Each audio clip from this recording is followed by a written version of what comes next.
sure that we don't have small leaf litter that can get to the next stage, brush or dead wood, and keep climbing up until it's like a crown fire.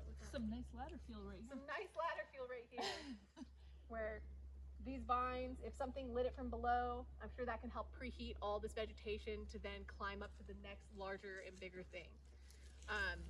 So this unit used to look a lot more like the BLM land on across the way, where it's just kind of a wall. Amber and her crew, and I believe you guys as well, right? Yeah. Have done a few years before Amber came out, we had somebody go through it, but yeah, it came back. It does come back. But making sure that we want this fire, especially when this is one of our beginner fires, we're trying to make it what's called a low complexity burn.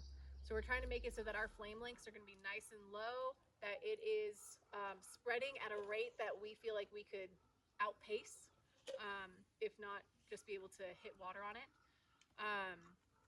And so a lot of preparation was done to clear this unit and make it so that it can be burned safely with volunteers and with the equipment that we have today.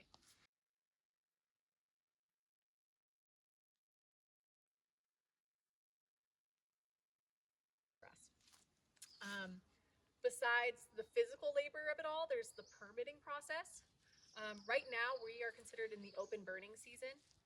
And so that means it's not required for you to get an LE7 broadcast burning permit.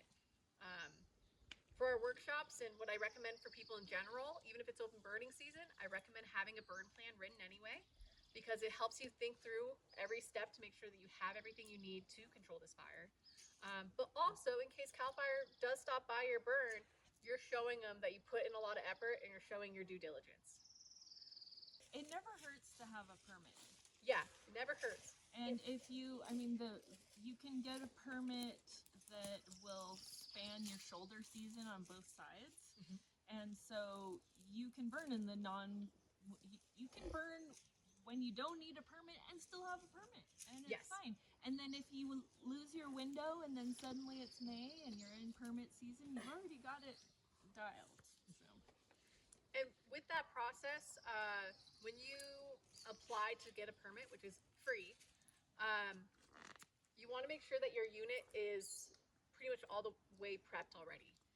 If you're in those shoulder seasons, which those shoulder seasons she's referring to are the seasons right before and after wildfire season. Those are when the permits are required. And so if you have your unit prepared and you submit a request for a permit, CAL FIRE is going to come out and make sure that your burn plan matches up with what you prepared and whether they think that's enough.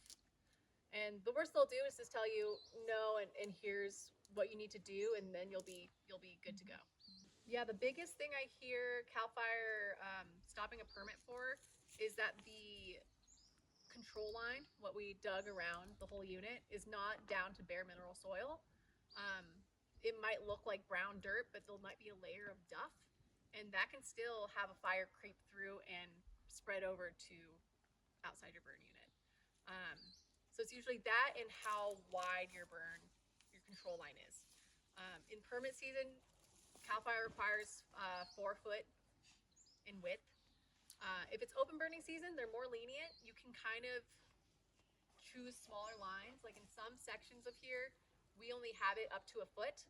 And that's because the vegetation that's right there next to it is super low, down to the ground. Flame lengths tend to be about 2.5 times the height of whatever the vegetation is right there, approximate.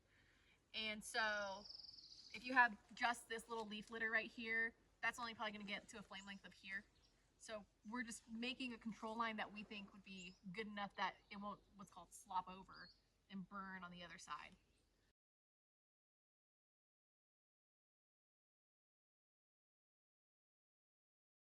You can just check what the weather's going to be, like see a forecast for what the weather's going to be the day you want to burn, what's it going to be like before and after.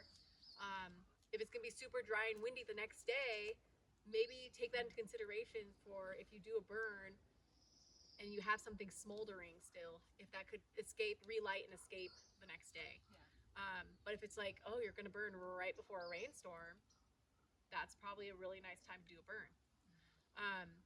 And you can kind of walk out in your property, see how it is. If the leaves are nice and crunchy, like they sound like potato chips when you're walking around, or you can grab it and if it's not like unfurling back, plural, that's a hard word, or if it's like kind of just crumbling a lot, that can be indicators that it's nice and dry, if it's cracking and breaking.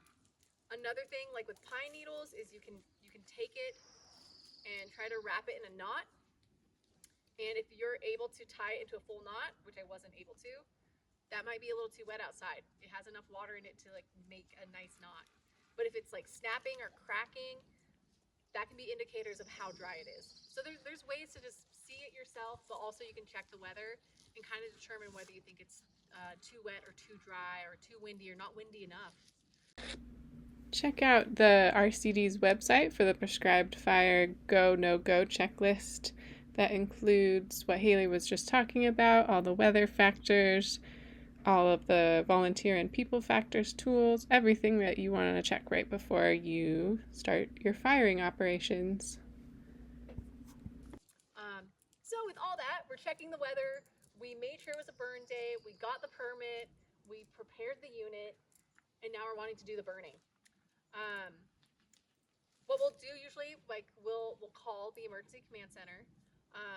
We'll let them know we're planning on doing a lighting. We'll light usually at the top of the hill. And we'll also do a test burn, as shown here, to see how well everything is lighting.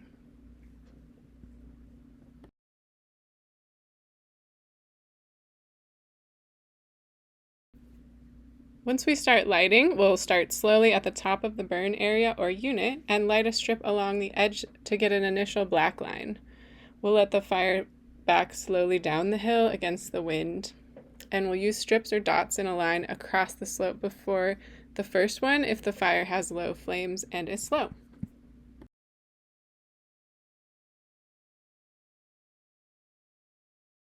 so we're starting the mop-up phase. So this usually is right after we are done igniting. We might take a small break just to let fuels kind of cook down a little bit more.